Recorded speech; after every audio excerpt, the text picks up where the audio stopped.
Hi, welcome to my English final project. I hope you enjoy its contents and feel that it's an appropriate reflection of what I've learned because I think it is. So let's get started. My first question / prompt is going to be, or topic, is what was my biggest failure throughout the semester? And after looking through what I've done in the semester and what I've accomplished and what I've learned and what I've grown with, I think my biggest failure was when I received my interim report mark back and didn't quite like what was on your chart. And not that I'm mad about it or I don't think I deserved it or don't think it was an accurate representation of where I was at, but I think I struggled to accept what was there. And to me that was a failure because although I'm very mark conscious, I think that I also need to be conscious of how I can grow and how I can improve as a student and as a person. And a number isn't going to define who I am. Obviously, it's still going to define who I am, but through the semester, I have learned that there's other ways of assessing success than a number and a letter grade. And now, as I am in a new year and I look back at that, I would tell myself, hey Lita, calm down, it'll be alright. And yeah. So that's my biggest failure, crying in your classroom. Okay, next slide. I think the big idea from the curriculum that I understand the best would be that people understand text differently depending on their worldviews and perspectives. And the reason why I think I understand that idea the best is because we read the book The Kite Runner in class, and we read it for quite a while, and we did bookmarks, and the essential question you gave us, or the one that I chose, was how do different cultures shape the definitions of good and evil? And obviously that kind of matches with people understand text differently depending on their worldviews and perspectives. And I actually wrote an essay on that, like how different cultures shape the definitions of good and evil, right?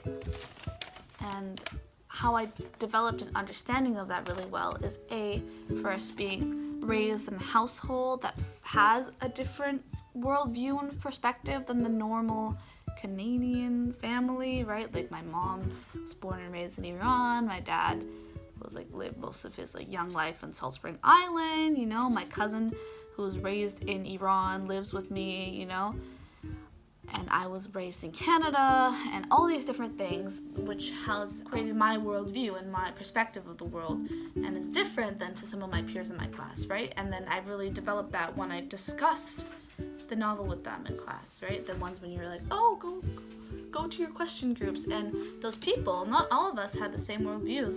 We have different religions, different parents, different upbringings, different ethnicities, and that really helped me see that lots of people interpret things differently because of how we've been raised. Yeah. So our next question is, as I drink coffee, is what do I think my biggest accomplishment throughout the semester was? And I'm tied in between the essay that I wrote and the documentary that we produced. I think the essay that I wrote was a pretty big accomplishment is because I took what I learned throughout the semester, or not the semester, but the term, and all the reading that I've done and all the movie watching or music listening or short story analyzing that we did, and how the ideas that I wrote down and the bookmarks and discussing with my peers and my cousin and my teachers, how I brought all of that together to make a product. And I was quite proud of it because I worked really hard on it and I laid out what I thought, and it was really organized, and the result I got was also quite successful. I think that was a big accomplishment because I learned while I was creating that, and That's a pretty big thing, you know. If you do something good, is it really good if you didn't learn from it? And I learned from that project, so that's one thing. And I also think that the documentary was a big accomplishment because it took a lot of, again, time and effort, right? So we constructed our characters, we chose topics, we decided how we're gonna lay out our film, we discussed what B-rolls, how we're gonna make it transition, we found all these things, and then me and my cousin, which she is over there in the other room, worked really hard in putting it all together, and we watched every single segment at least like 5 times and discussed and like collaborated on how to make it better to give a really, really nice product in the end. And I think those are the 2 accomplishments in the semester for projects. And naming your cat. That was a big accomplishment too. So, what advice I'd give to someone taking this class in the future? I would tell them to really pay attention to the steps and pay attention to what the teacher tells you. So if the teacher says assert, cite, and explain, you really have to assert, cite, and then explain and make no joke of it, like do it, or else you're not going to do as well. And when the teacher says for your documentary to have a nicely timed out like switches of films and have the music match the filming, you do it. You just really have to listen to what the teacher says because the teacher is saying it for a reason.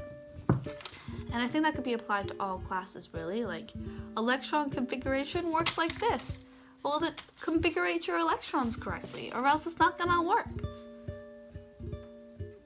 So that's all I have to say about that. That's it, that's all.